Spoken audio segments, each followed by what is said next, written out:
Assalamualaikum warahmatullahi wabarakatuh. Salam sejahtera untuk kita semua. Saya Basandi Prayoga, salah satu peserta Latsar CPNS 2025 dari Universitas Cendrawasih. Nah, pada kesempatan kali ini kita akan mengangkat tema yaitu mengenai analisis isu, strategis, dan gagasan kreatif dalam program studi ilmu keolahragaan di Universitas Cendrawasih. Nah, sebelum masuk lebih jauh ke dalam sub pokok tema bahasan kali ini adalah eh, kita membahas mengenai Universitas Cendrawasih yang salah satunya mempunyai rencana strategis untuk menuju visi menjadi research university. Nah, saya bangga menjadi bagian dari program studi ilmu keolahragaan Universitas Cendrawasih. Kenapa? Karena eh, apa yang saya lakukan saat ini dan setiap langkah akademis yang saya lakukan memang kami dedikasikan untuk mendukung visi besar universitas tersebut. Nah, dan apa yang harus kami lakukan atau saya lakukan, saya harus mempunyai komitmen bahwa lebih mengutamakan daripada Tridharma perguruan tinggi dan juga untuk menuju akreditasi internasional.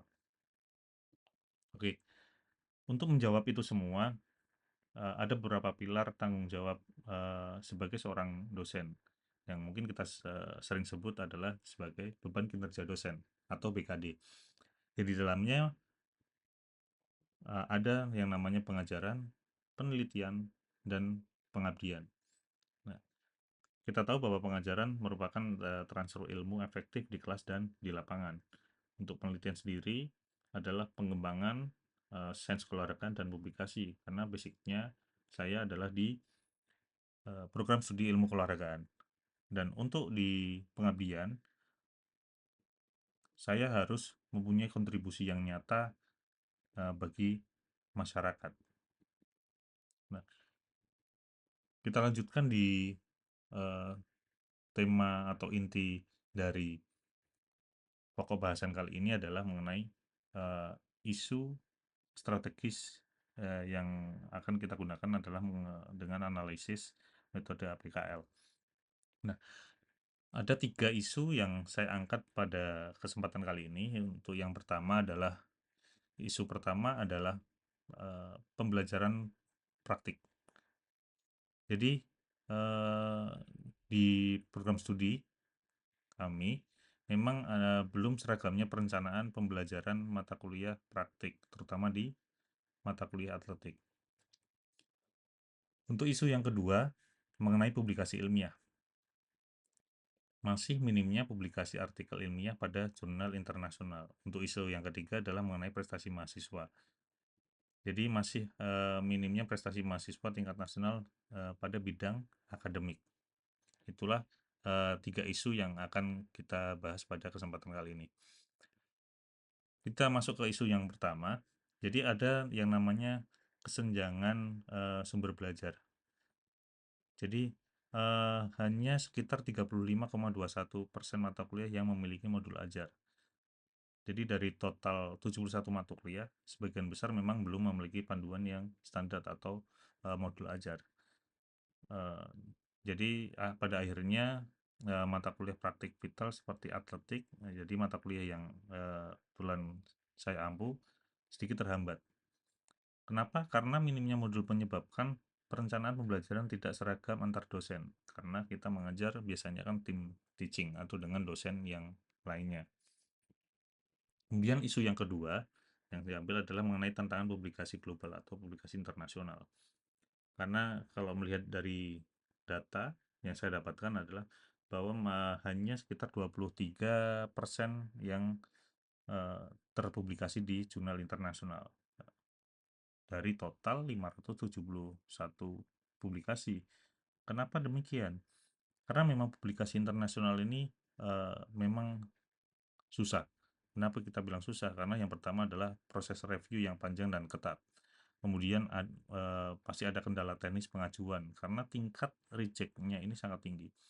Kemudian dosen ini lebih cenderung memilih jurnal nasional karena lebih gampang hanya untuk pemenuhan BKD saja.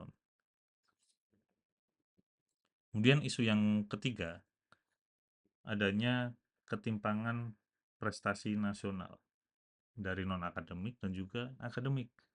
Karena dari 26 prestasi tingkat nasional ini hanya satu yang berasal dari bidang akademik. Dan sebagian besarnya prestasi mahasiswa ini adalah bidang olahraga fisik. Sementara inovasi karya ilmiah masih tertinggal. Padahal kita tahu bahwa Kemendikti ini banyak menyelenggarakan hibah nasional terkait dengan bidang akademik untuk mahasiswa. Nah, kita lanjut ke prioritas masalah menggunakan analisis USG. Nah, dari isu yang sudah kita paparkan tadi, ada 3 isu yang kita angkat dan kita lihat di analisis USG, urgency, seriousness, growth. Ya. Kita lihat bahwa di prioritas 1 ini kurangnya modul ajar praktek ini yang tertinggi, nilainya ada 15. Ya, sedangkan untuk isu yang kedua dan ketiga nilai totalnya adalah 13 dan 12. Jadi masalah yang paling mendesak ini ternyata muncul di isu yang pertama. Kenapa? Karena memang dampak langsung eh, pada fondasi pembelajaran. Nah, urgensinya mengapa ini mendesak? Karena akan ada terjadi resiko tim teaching tanpa standar. Karena mata kuliah yang diampu beberapa dosen tanpa modul standar akan menyebabkan variasi metode yang ekstrim atau tidak terarah. Akibatnya, capaian pembelajaran lulusan atau CPL, program studi, sulit tercapai secara merata antar kelas. Terus dampaknya apa jika tidak segera ditangani? Untuk mahasiswa sendiri akan mengalami kebingungan materi dan kompetensi tidak standar. Kemudian juga akan berimbas kepada program studi, akan terjadi penurunan nilai akreditasi.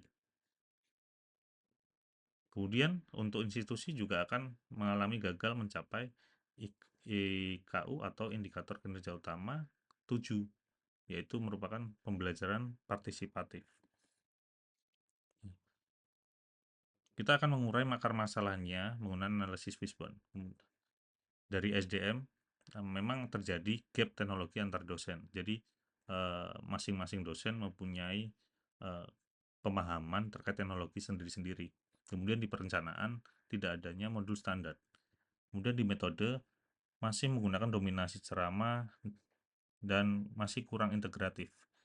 Di sarana masih minimnya referensi visual, sehingga kita akan merujuk pada satu kesatuan bahwa belum seragamnya pembelajaran praktik.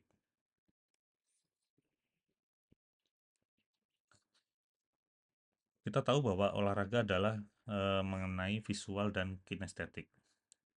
Jadi kalau menggunakan metode ceramah saja memang tidak cukup. Jadi harus menggunakan praktik. Karena mahasiswa membutuhkan yang pertama adalah analisis gerak teknik dasar, yang kedua adalah menggunakan referensi video visual, yang ketiga panduan yang dapat diulang-ulang atau replayable. Nah, untuk mendukung IKU 7, yaitu pembelajaran kolaboratif, karena basicnya sekarang kita menggunakan menuju project based learning atau BJBL, jadi modul ajar baru harus memfasilitasi partisipasi aktif, bukan instruksi satu arah, karena tujuannya adalah standarisasi materi yang tetap fleksibel untuk melakukan diskusi kasus. Nah, solusi yang saya tawarkan atau saya akan buat adalah mengenai e-modul mata kuliah praktikum atletik. Kenapa? Karena di dalamnya akan memuat beberapa materi-materi yang akan kita integrasikan menjadi teks dan juga video, dan akan memudahkan mengenai aksesibilitas, bisa digunakan melalui smartphone atau laptop. Nah, terus akan kita kolaborasikan dengan tim teaching sehingga akan terstandarisasi materi dengan tim teaching. Nah, yang terakhir adalah membangun masa depan cendrawasih. Kenapa? Karena dengan e-modul ini adalah langkah strategis untuk menciptakan pembelajaran yang terarah, seragam, dan inovatif, sehingga akan menuju gerbang utama sebagai salah satu peran untuk mendukung akreditasi internasional dan juga sebagai eh, salah satu indikator Universitas Cendrawasih menjadi research university. Terima kasih. Sekian untuk paparan kali ini. Sampai jumpa.